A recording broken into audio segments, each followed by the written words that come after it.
We are in San Diego, California this afternoon for a conversation with Warren Buffett. He is the man congressional leaders, the administration, and the Federal Reserve want to talk and talk to. He is the legendary chairman and CEO of Berkshire Hathaway. Its success has made him the world's richest man. He's admired for his investment results over a long period of time. He is trusted for his common sense and the fact that he's warned over the years in his annual letter to stockholders about some of the things that are contributing to the crisis facing America and the global economy. For all those reasons, we have come to see him in San Diego, where he is attending the Fortune magazine's Most Powerful Women Summit. Later, he will be interviewed at that conference by the Fortune reporter and longtime friend Carol Loomis. We come this evening from the studios of our public television affiliate in San Diego, KPBS. I thank my friend Warren Buffett for taking time in a busy schedule to talk to us. My pleasure, Charlie. Let me talk with the news of today. You have announced an investment of $3 billion in General Electric, along the same terms as the Goldman Sachs investment. Almost identical. Mm-hmm. Right. Why GE? Well, I got a call this morning from a friend of mine at Goldman Sachs saying they might be interested in such an investment.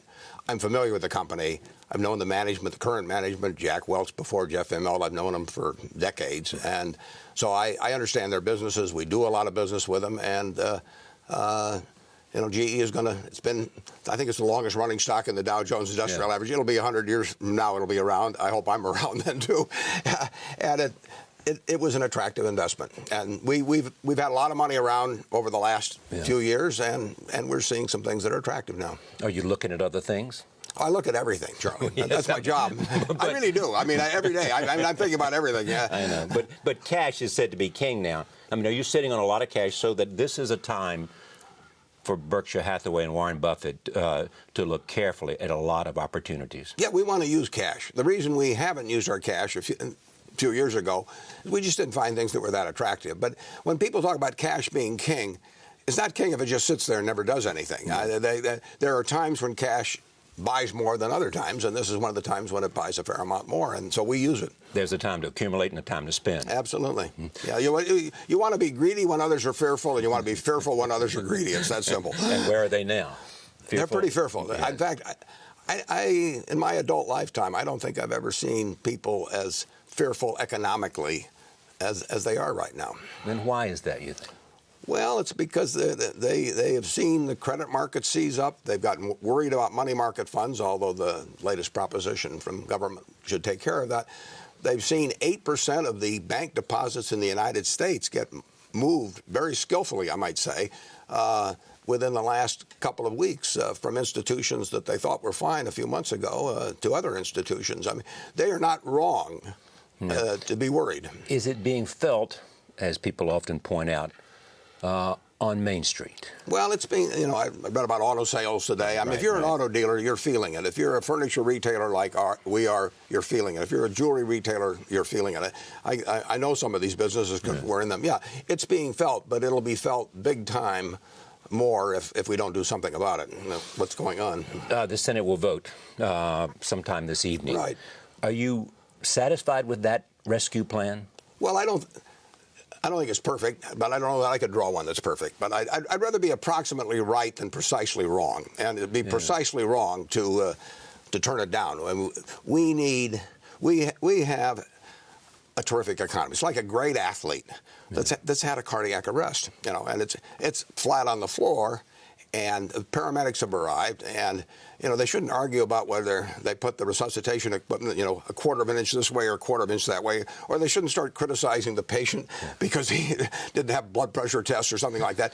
They should do what's needed right now, and I think they will. Incidentally, I think the Congress will do the right thing. I think that they get into certain arguments and they start worrying about assessing blame, and there's a little demagoguery. But in the end, something this important, they'll do the right thing. This really is an economic Pearl Harbor. That sounds melodramatic, but I've never used that phrase before, and this really is one.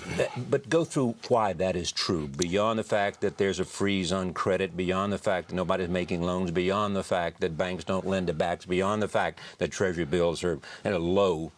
Yeah, when 40 billion of Treasury bills are sold like they were last week, 7-day Treasury bills, at a yield of 1/20th of 1%, that means the whole country is basically at the point, virtually, or a lot of the country is at the point of putting their money under the mattress. I mean, you're only 1/20th of 1% away from where it's better to put it under the mattress. You don't want 300 million Americans putting their money under the mattress. I mean, this economy doesn't work well without the lubrication of credit and trust, and that's been lost. And it's a huge problem. What you have is you have the major institutions of the world all wanting to deleverage. They want to take down their assets and liabilities. They want to, what seemed so easy to borrow against a year ago, now it looks like rat poison to them. So they're trying to deleverage.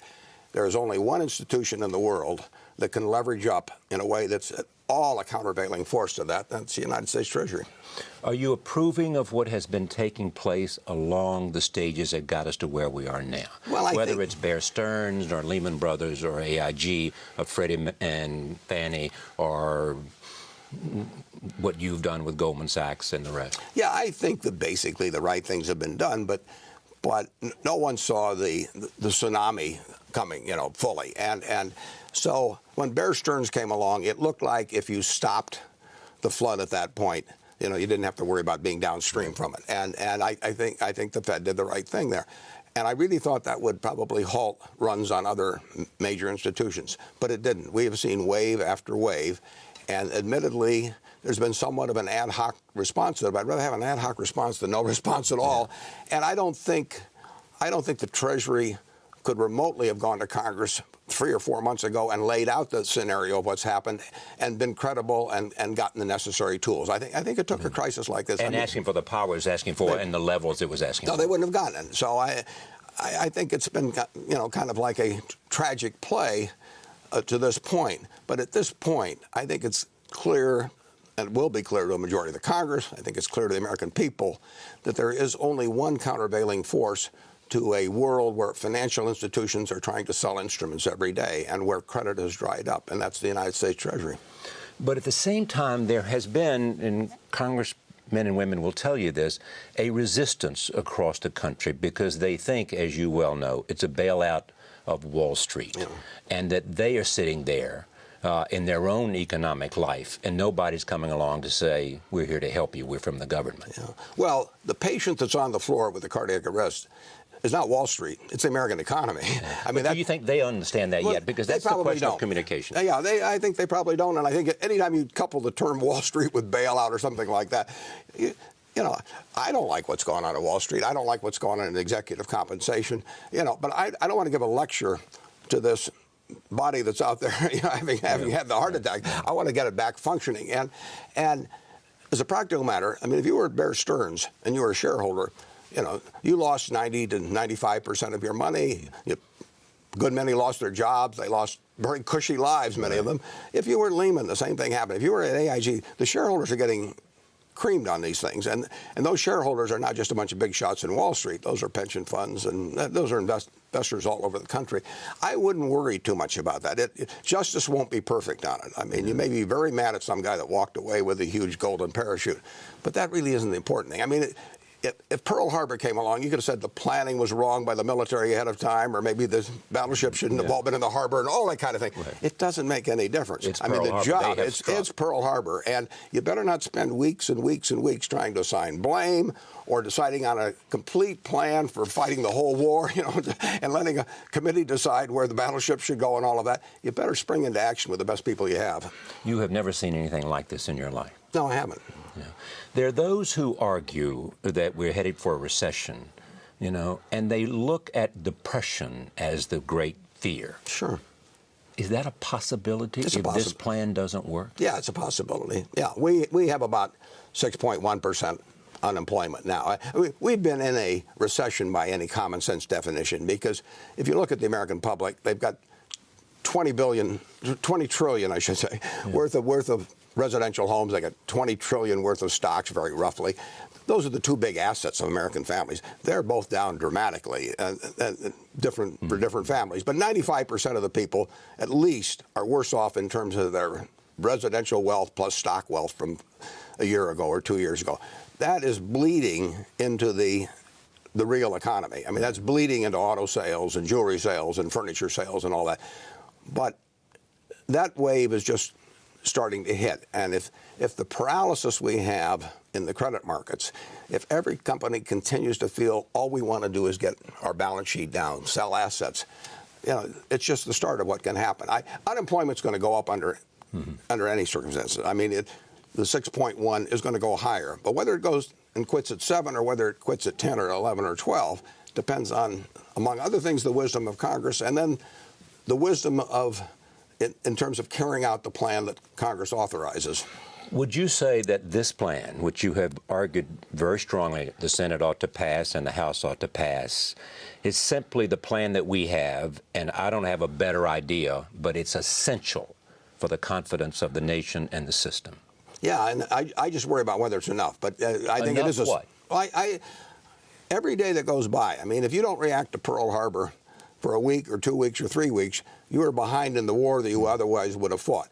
But it's very important that the determination of the U.S. Congress to do what is needed be made evident this week and by the actions of most of the members. I mean, you're not going to get total assent. What makes you confident that this plan will work? I mean, well, I think I don't think you could have a better Secretary of the Treasury than Hank Paulson.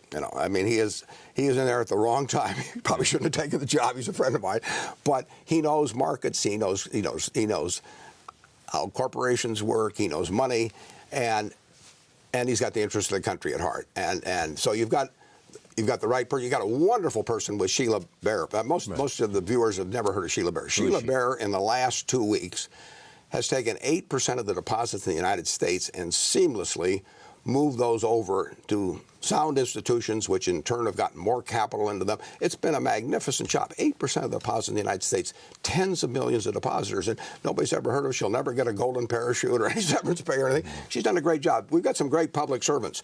We have, I think, the right people in there to get the job done, and then they need more tools. And those more tools might be, in addition to what's in this plan? Well, they need plenty of money, and they really need plenty of flexibility to carry out this plan. They also need, in my view, to very much tie it to market prices. I have said, Charlie, that this $700 billion, if they buy mortgage-related securities or mortgages themselves at current market prices, they're going to make money over time because the United States government has staying power and it has a low cost of borrowing. And if I could take 1% of that $700 billion pot and take the gain or loss from it and be their partner, and they would buy the stuff at market, I'd make a lot of money. Yeah. No, you have hedge funds and people like that buying these assets to yield 15 or 20%. I mean, that's the buyer for these people that are trying to unload them. The U.S. Treasury has got borrowing costs like nobody else has. They can borrow basically unlimited amounts. They can stay there for years and years. These assets will be worth more money over time. So when Merrill Lynch sells a bunch of mortgage-related assets at 22 cents on the dollar, like they did a month or so ago, the buyer of those is going to make money, and he's going to make a lot more money if it happens to be an institution like the U.S. government, which has very, very cheap borrowing costs. So you are saying to those taxpayers who are worried about what's going to happen to $700 billion, chances are good that when these securities are purchased and sold, you'll get a lot of your money back. I think you'll or all of your money back, and maybe something else. I would bet on it. I mean, if I got a chance to take 1% of the deal either way, I would make that bet. When Berkshire Hathaway's laid out $3 billion for GE today, we didn't spend it. We invested it. When the federal government buys the mortgages, they're not spending it, they're investing it. Now, they're investing it in distressed-type assets, but they're buying them at distressed prices if they buy them at market. It's the kind of stuff I love to do. I just don't have $700 billion. Maybe we could go in it together.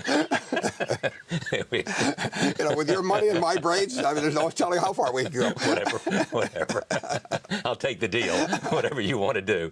There is this, though. I mean, in terms of alternatives, some people have suggested, for example, that why isn't America doing what Berkshire Hathaway is doing? Why isn't that a better deal for America? I don't think it would be crazy to have a model or an entity model on the Reconstruction Finance Corp. That goes back to 1932, although it was really implemented in 33 under Jesse Jones. And it invested in mostly banks initially and preferred stock and that sort of thing. So there are two things needed in the system. The one that's needed overwhelmingly is liquidity. I mean, when people are trying to deleverage, there has to be somebody there to buy. And they don't have to buy at fancy prices, but to buy. And then there's also a capital problem with some of the institutions. We have provided capital here with a couple of institutions recently. The federal government did that in the 30s through the RFC, and I think there could well be a proper role for government in that now. But would that have been a better idea today? It wouldn't have been big enough today. I mean, and it wouldn't have been. You couldn't have, if you'd set up an RFC today and you gave them $100 billion to invest in the capital, there'd be a very cumbersome type of application process and everything. These assets are getting shoved out day by day, and loans are coming due. Commercial paper's not being renewed. I mean, the commercial paper market, when that dries up, you know, that's just like sucking the blood out of the economic body of the United States, and that's happening. So I would say that an RFC-like thing might make sense. I probably would do it myself, but I don't think trying to combine that with what's going through now. I think what's needed now is liquidity. All right. There are those who believe, and it has been suggested, you know, that this is the time for Warren Buffett to answer the call of his government and a country that's been very good to him.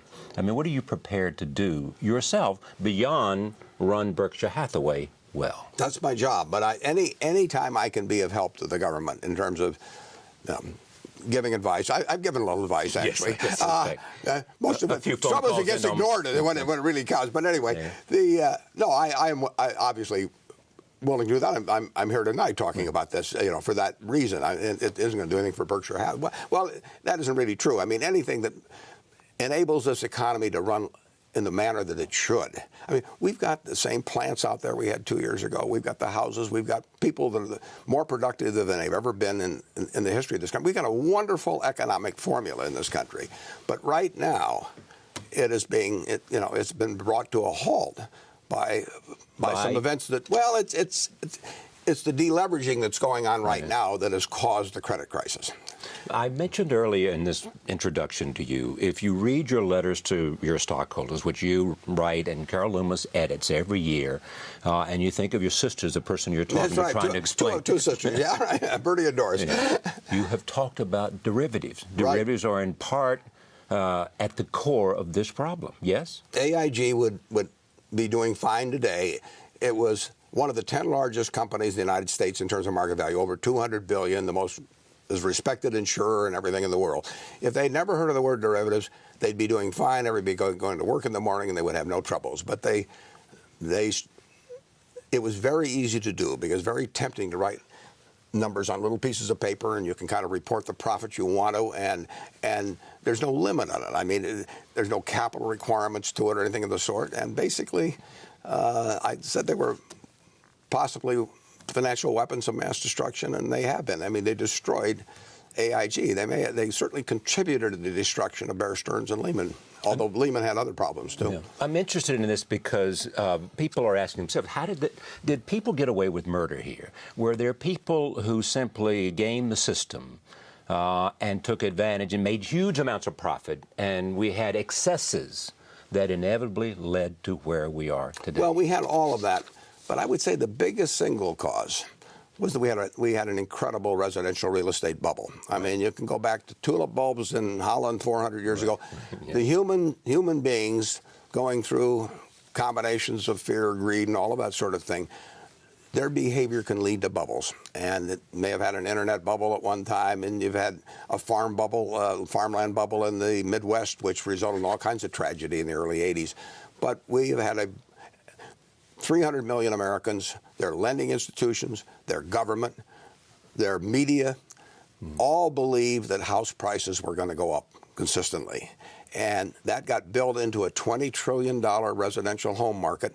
Lending was done based on it, and everybody did a lot of foolish things. And where people really behaved in a fraudulent way or something, we'll go back and find the culprits later on. But that really isn't the problem we have. I mean, that's where it came from, though. We leveraged up.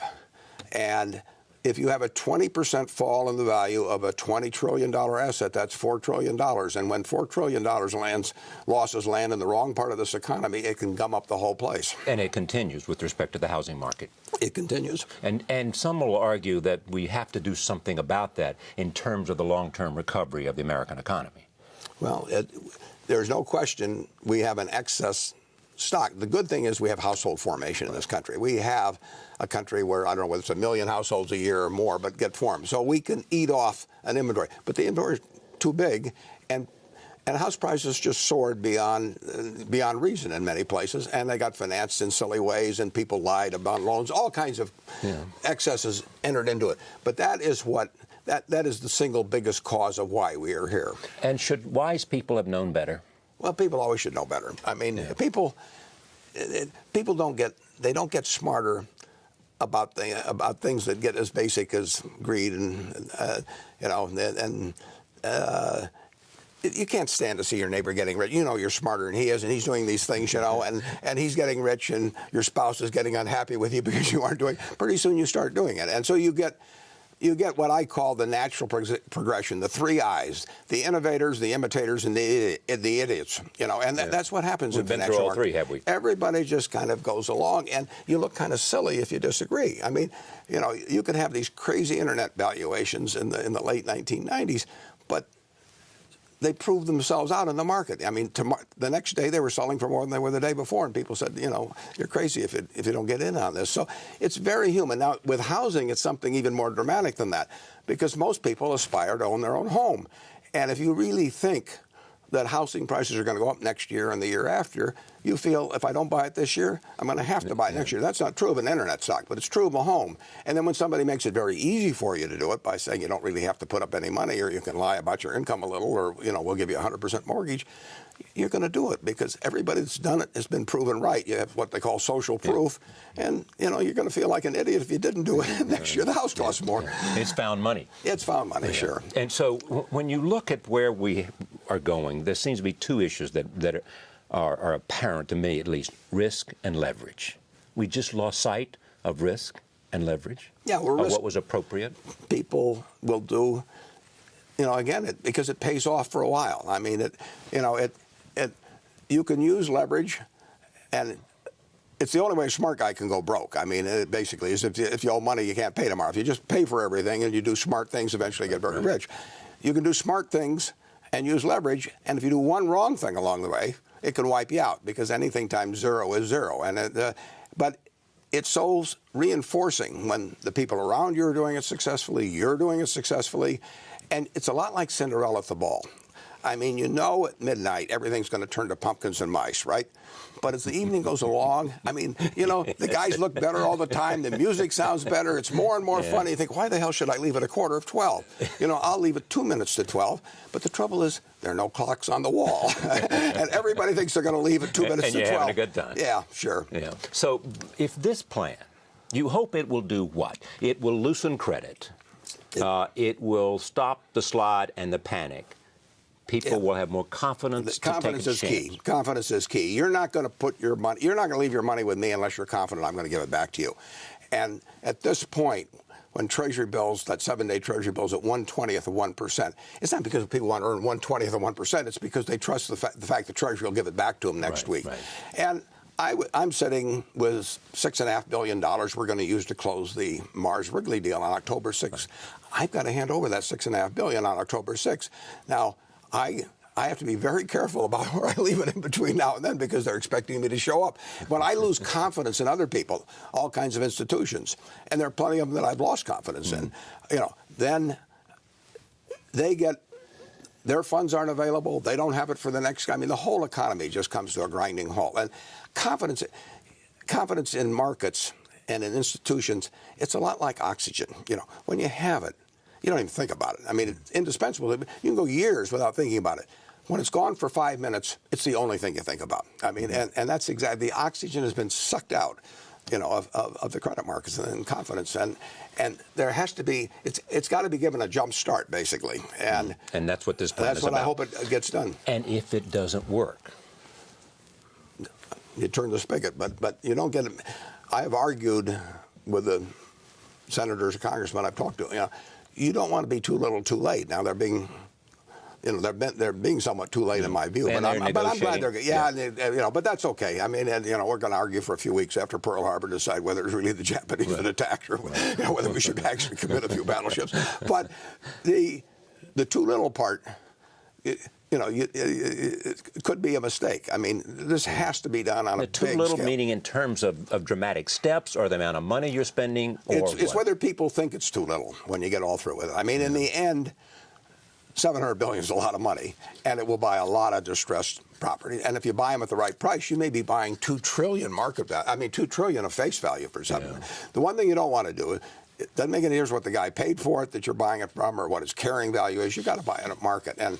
And one way to do that is if some institution wants to sell you $1 billion worth of mortgages, you know, they might have to sell $100 million in the market, and then you'll buy the other $900 million. On the same terms.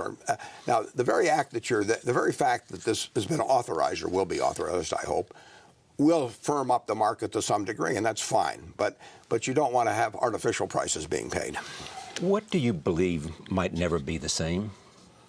Oh, I think confidence will come back. I will tell you this: this country is going to be living better 10 years from now than it is now. It'll be living better 20 years from now than it is 10 years from now. The ingredients that made this country, you know, the miracle of the world. I mean, we had a 7-for-1 improvement in the average American standard of living in the 20th century. Now, we had the Great Depression, we had 2 world wars, we had the flu epidemic, you know, we had oil shock, you know, we had all these terrible things happen. But something about the American system unleashed more and more of the potential of human beings over that 100 years, so that we had a 7-for-1 improvement in.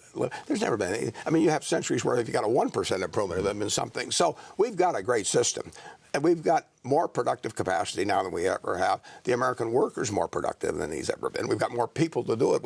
We've got all the ingredients for a sensational future.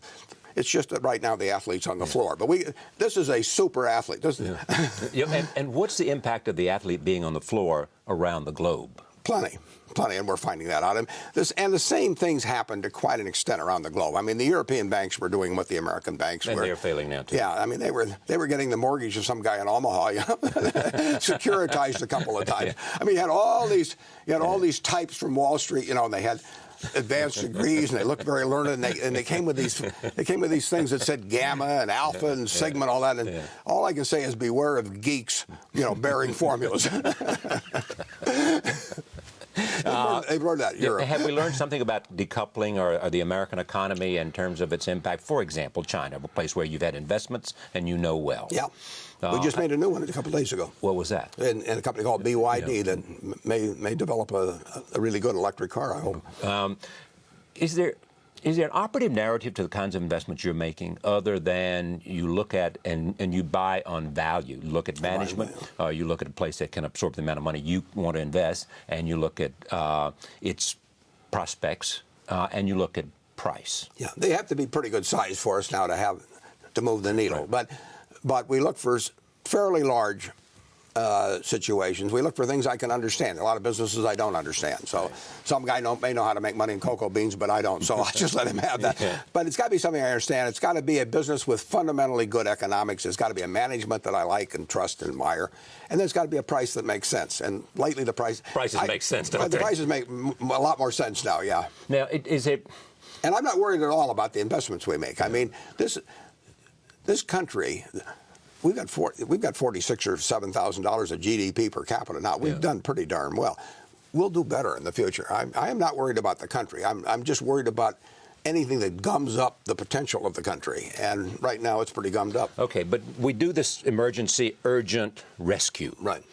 Come January, we have a new president. We have a new Treasury Secretary. We have a new legislature. What's their imperative? What will be the challenge for them? Because they then can take a little bit of a longer term look. Maybe the patient's getting up off the ground, but you want to get him or her moving faster. Yeah. Well, I think it will get moving faster. Once you get it off the ground, once credit flows. Now, the recession is going to get worse. I mean, I don't want to hold out false hopes that by some magic bullet that things will turn around in a couple of months, because they won't, Charlie. I mean, and it's a big mistake to try and mislead people. They will turn around. I don't know whether it'll be 6 months or whether it'll be 2 years. It's more likely 2 years than 6 months. I don't know. It isn't going to be 1 month or 2 months, no matter what happens. You can imagine 6 months from now, it's beginning to turn around with the conditions that you know are there. That's sort of the best case. Yeah. That's sort of the best worst case? Worst case is a long time. And I will say this: if 5 years, or if we don't do the things we should do, it could be 5 years. Okay, sure. the should do though beyond where we are now. What are those things? That's well, what I would say this: if it becomes evident that I understand the latest bill, they're talking about $350 billion early and then going back and so on. Right. But we need to throw the resources at this that are necessary. But like I say, we are not spending the money. I mean, if we buy these assets intelligently, the United States Treasury will make money. I mean, it's borrowing money at just a few percent a year, and these assets are better than that. Okay, but that's a very big if. If we buy and it makes a difference who the Treasury Secretary okay, is. so that's the important question. I mean, in terms of whether we buy these assets wisely.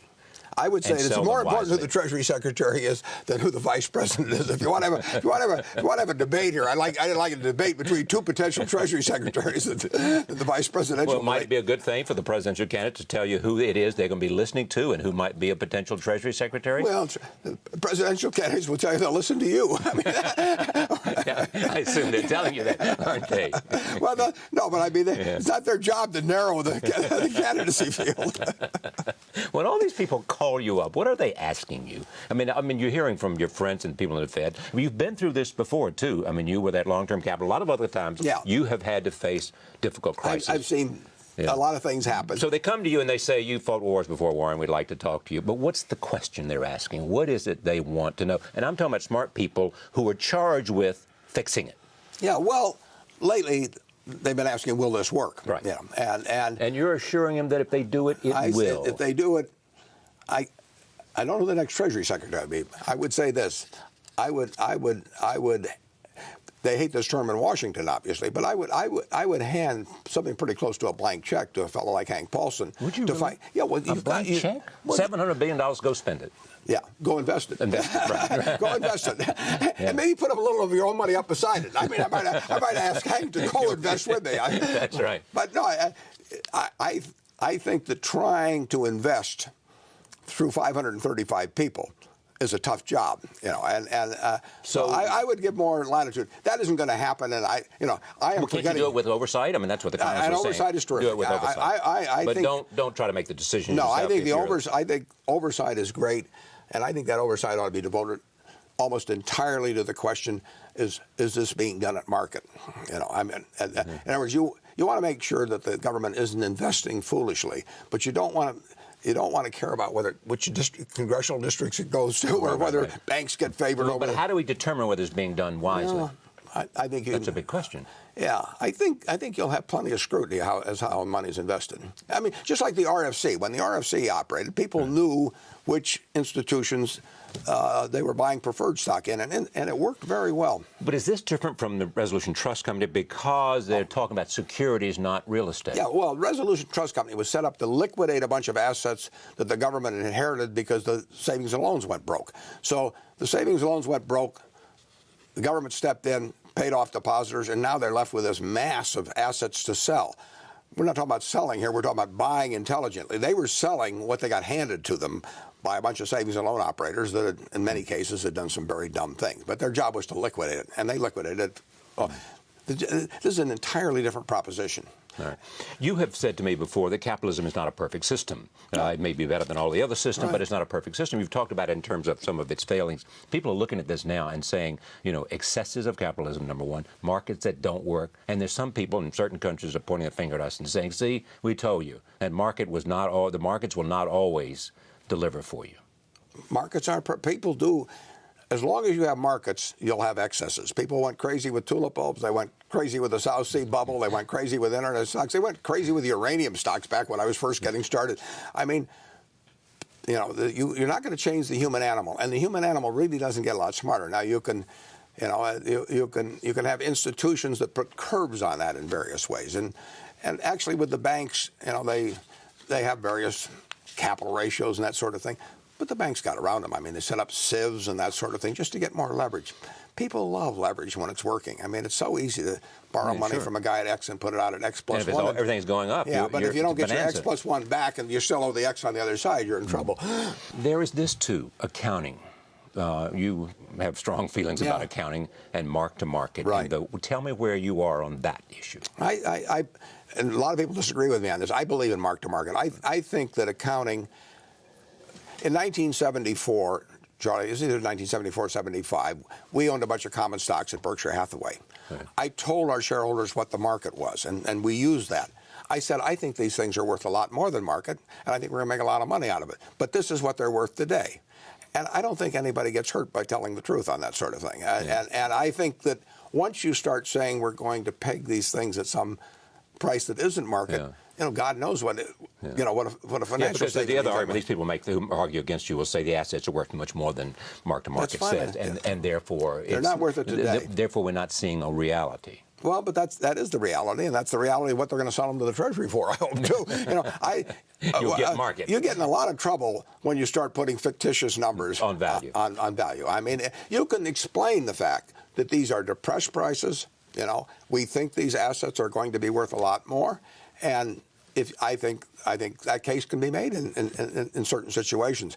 But I think to just say, we're going to say $1 of cash is worth $2 all of a sudden. I mean, it isn't worth $2. It's worth $1 today. Yeah. And I think once you start putting phony figures into financial statements, you can get in a lot of trouble. And we've seen so much of that in the last 20 years. I mean, is it getting worse? Well, no, I don't think it's getting worse. I think what people want to do is make it get worse.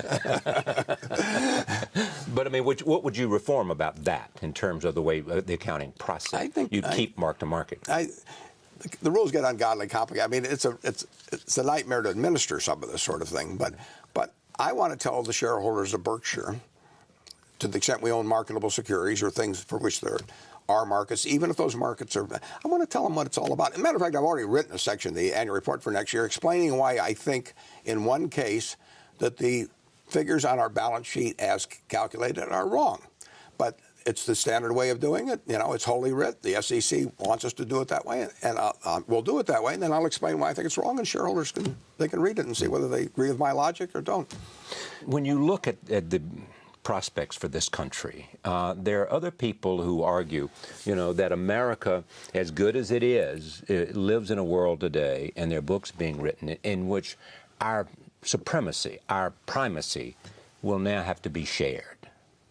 That we may still own as much of the pie as we have, but other people own a lot more. That's great. I want our pie to grow all the time, but if other guy's pie is growing a little faster, that's terrific. It'll be good for us in the long run. And I mean, there are 6.5 billion people in this world, and it's great for 300 million to keep enjoying more and more prosperity. But I think it's terrific if the remainder do. And I think if they can learn something from us in terms of our system, and I think they have, they're learning more about how to unleash the potential of their citizenry to turn out more goods and services that their citizens want or that we want. I think that's terrific, and that's I think it's much better to live in a world where those around you, particularly when some of them have nuclear bombs and a few things, I think it's much better to live in a world where their lives are getting better also. When you look at China today and you look at some Asian countries and the amount of American debt they have, how much does that concern you in today's economic circumstances? And are they losing some of their confidence in America?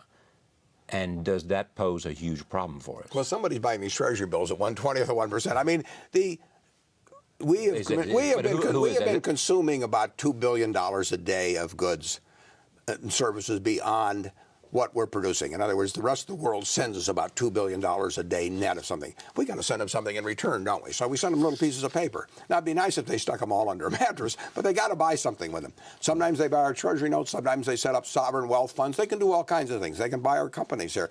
As long as we consume more than we produce and we trade away little pieces of the country daily, they're going to own something. Now, on the other hand, they can't run from American assets. I mean, every day, the rest of the world's going to have about $2 billion more of American assets than we have as long as they sell us these goods. Because we're borrowing $2 billion a day.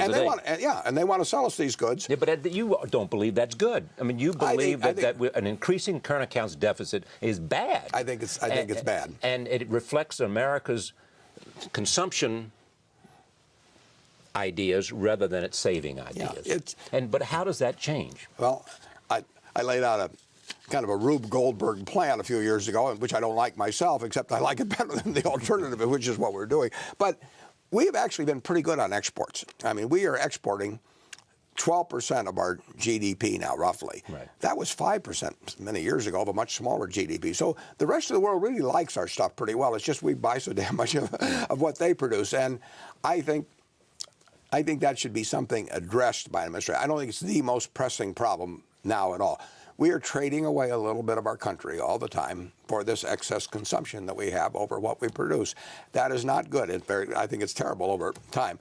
But our country's productive capacity grows enough so we actually can do that, and we'll still be better off. We just won't be as well off as if we hadn't done it. What's all this going to do to the price of the dollar? It could be very tough on inflation. Could be is a likely consequence out of what's going on now. And right now, we are in effect making to some extent making a choice between future inflation and getting our getting off the floor. And we're likely to have more inflation in the future as a consequence of the things we do to fight the present situation. Senator Obama, who you support, talks about another stimulus program. Is that essential at this time? I think the biggest thing we need now is to unclog the credit markets. Right. And we may need another stimulus. If we do, it should go to the lower and middle income people. I mean, the truth is I've never had it so good in terms of taxes. I am paying the lowest tax rate that I've ever paid in my life. Now, that's crazy, you know. And if you look at the Forbes 400, they are paying a lower rate, counting payroll taxes, than their secretary or whomever around their office. I mean, on average. And so I think that actually people in my situation should be paying more tax. I think the rest of the country should be paying less than the 95% that Obama talks about, or maybe even a little higher than that.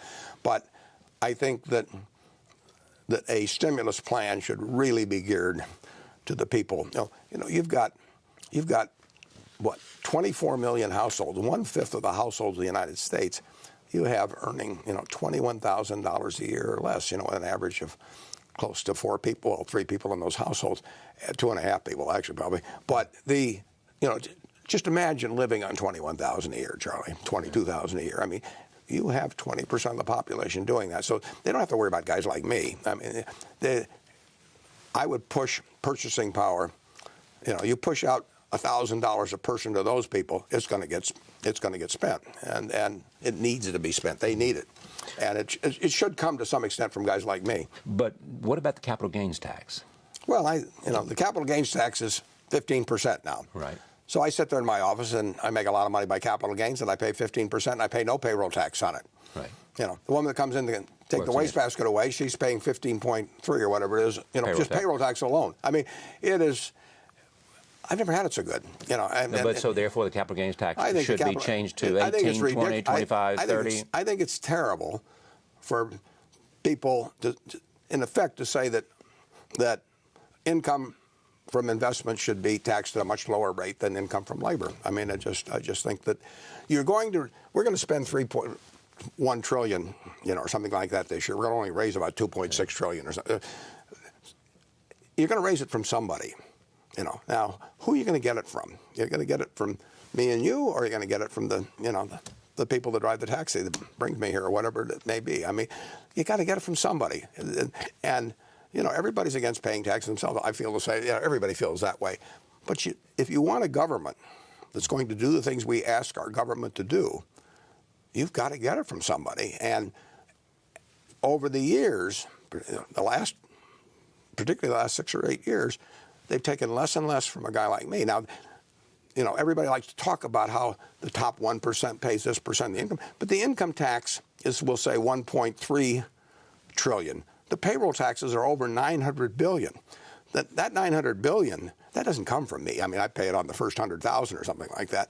But that comes from the people in my office, and they are paying $900 billion. Nobody ever talks about that when they talk about how the 1% is paying. They love to tell how I'm suffering, because 1% we're paying 25% of the total. We're not paying 25% of the total taxes on individuals. We're paying maybe 25% of the income tax, but the payroll tax is over a third of the receipts of the federal government. And they don't take that from me on capital gains. They don't take that from me on dividends. They take that from the woman who comes in and takes the wastebaskets out. You mentioned inflation, possibilities of inflation. Are you therefore, do you have a position on what interest rates, what the Fed should do about interest rates? Well, I think that's almost, for the time being, that's just put it, Right. just put that aside, and we'll get to that after the patient's up and walking. It's interesting, though. I mean, we are, what's going to happen, things we're doing are going to have some inflationary consequences, but you see interest rates at, at very low levels, and including the long rates. When we watch this, I mean, you and I are having this conversation today. The Senate votes tonight. House may vote. People I talk to today believe it's going to pass. Whatever happened that changed minds, and either in the combination of what they did with the plan and tweaking the plan, or B, some people got so scared by the failure of the vote last time that it brought home the danger of not doing anything. Yeah. All right. How will we measure the progress, whether this is working or not? What's the indicia? Yeah, it's going to be tough because the economy is going to be getting worse for a while, and it might fall off a cliff if this doesn't pass, but nobody will ever know that if it passes. And so what they will not see immediate reaction. I mean, we'll be pounding on that guy's chest, on the floor, and he's not going to just jump up all of a sudden. So it makes it tough. I mean, it's tough to be in a legislature, and vote for something, and then people say, well, you voted all this money, and it's all getting spent. It isn't getting spent; it's getting invested, but it's all getting spent.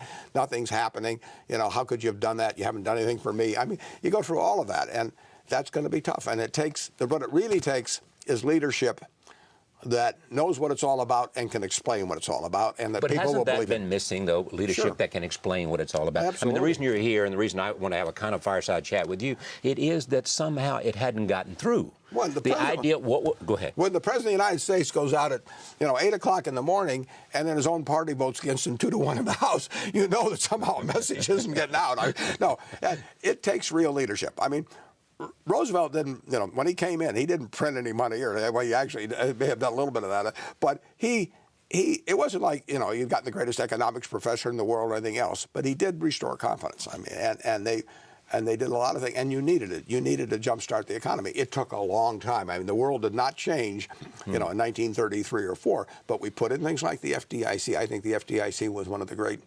inventions of the American government. Well, they had to tweak that in terms of this bill, did they not? Yeah, they're working, and they're going the right direction. Right. Yeah. Roosevelt also said the only thing we have to fear is fear itself, which is clearly the fear that exists in the country. Tell me when you worried the most of all the things that you have seen over the last 3 weeks, say. I mean, how long in the last month? When did you say, "My God, I never knew it could get to this point"? Well, I don't get that afraid in a sense because I really do have faith in both. I know the country works extremely well, when it isn't clogged up, and I know that Congress will do the right thing. But I was when I watched the House vote the other day, I wasn't afraid because I still felt something would pass. But we are going through a very, very tough period, and I did not think I would see the day when an AIG would not be able to have its checks clear. I mean, and if AIG had failed, would Goldman Sachs have been exposed and at risk? Everybody would have been exposed, Charlie. Everybody. You look. So why was even there a question of not rescuing AIG at that time? Yeah, well, I think with people that understood it, they're probably. Well, they were hoping the private sector would do it. I mean, that's the same way I would behave if I were the Treasury Secretary or head of the Fed. I would try to scare the hell out of the private sector and say, "You better save this because you're going down with the ship. So you guys save it." And I'd wait as long as I could. But if they didn't save it, I'd come in. Well, did that in fact happen during this crisis, in which the Secretary of the Treasury said, "You better save this, or we're all going down"? I think certainly. You better put up some cash right now. I think that they hoped the private sector would come in. And the private sector tried to come in until they saw the size of the problem. I mean, there were people on that weekend that thought they had a solution.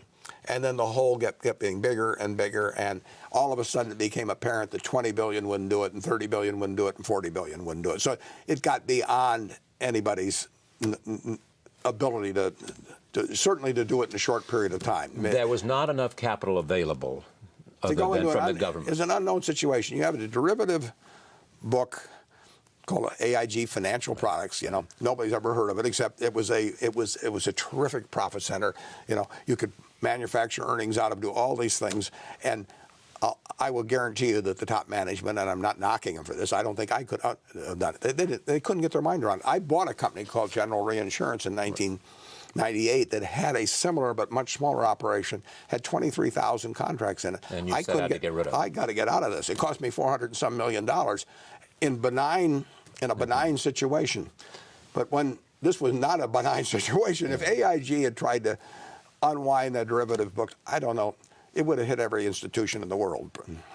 And there was no private capital to come in and do that. Not big enough. Not even Berkshire Hathaway. No, not even Berkshire Hathaway. I mean, if I thought $5 or $10 billion would have bought me a good deal, and I could have done it, I'd have done it. I mean, $10 billion was within. I'm not bashful. $10 billion was within reach. Yeah, but $85 billion might not have been. No, and the Fed structured that thing very, very well. I mean, they have put themselves in a position where they are very likely to get their money back, maybe more.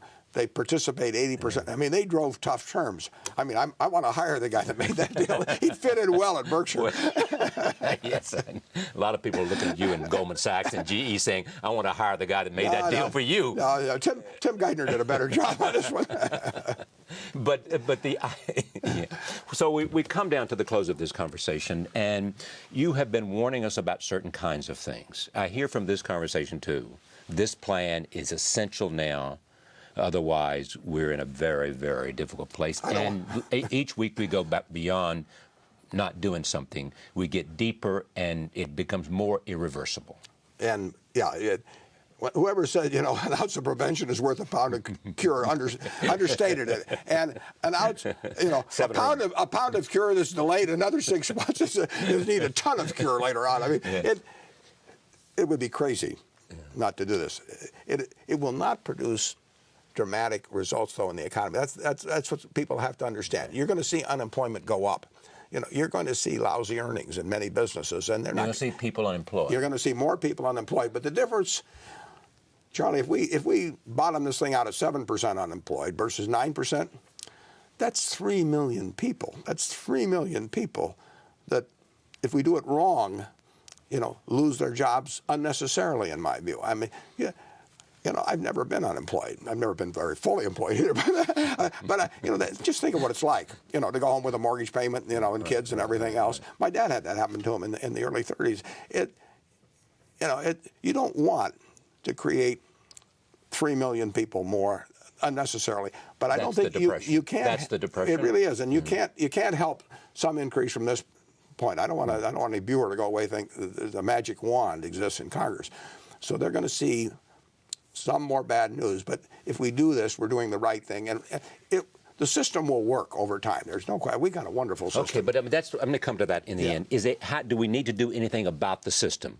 Beyond the emergency of the moment, the urgency of the moment.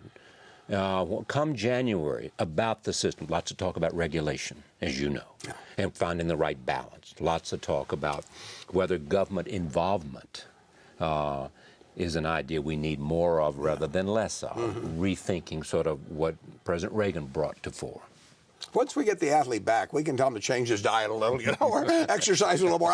We can do all of that sort of thing. And, if I got any good ideas out of that, or I think they're good ideas, I'll be glad to contribute them. But the system will probably overdo some other things. I mean, the nature of democracy is such that when there'll be this revulsion, obviously, toward that's never going to happen again. So we'll probably attack it in various ways that don't make sense. But that's what Congress is for, and that's what advisors are for. And I'm all for getting the best minds you can get to work on that kind of thing.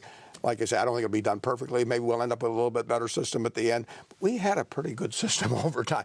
But when we went crazy, and we did go crazy on residential real estate, it set things in motion that just the dominoes started toppling. Thank you for coming. Thank you, Charlie. Pleasure to see you. Enjoyed it. Warren Buffett. We're in San Diego. My thanks to the people at KPBS here. A conversation here about the crisis that we all face, and hearing from a man that a lot of people want to hear from. And I'm pleased that we were able to join with him here. Thank you for joining us. See you next time.